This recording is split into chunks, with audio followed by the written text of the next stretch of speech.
The Kid Who Would Be King, 25 January 2019. Rated PG. This fantasy adventure is great. According to the legend of Arthur, the original name of Arthur Pendragon, he was 15 when he pulled the sword from the stone. However, when I read the book, it didn't give an age, but it made it sound like he was 12. Something amazing happened. The reason I say that is because I was 11 when I read it, and I knew he had to be older than me. At the time, 12-year-olds and girls would marry, 15-year-olds ran their own businesses, and most had served in the military and were quite capable of a bar, pub fight, or killing for that matter. Now, needless to say, that since most did not live past 15, it makes sense. There was nothing glorious or new about any of it. When you realize that most did not live to the age of 22, and those over 35 were considered ancients. That book does not make sense.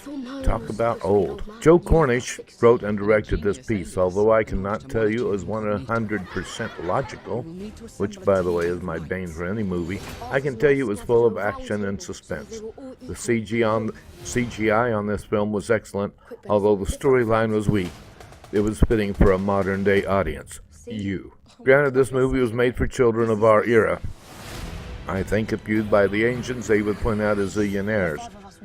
Yet, if nothing else, the lead characters, Arthur, played by Louis Circus, was very good. But the bad guy and girl at the beginning of the film were right on cue as bad people. I rate this film a very strong 4 out of 5 stars. And keep in mind, it was written for modern audiences and not as realistic as it was made pre-medieval. I have to point out that some movies ironically have Arthur as a 30 to 45-year-old when he pulls that sword out.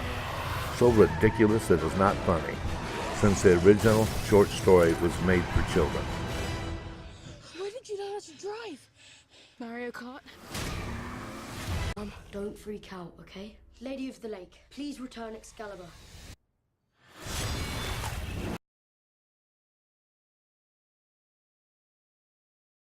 Please subscribe, like, share, and comment on this video.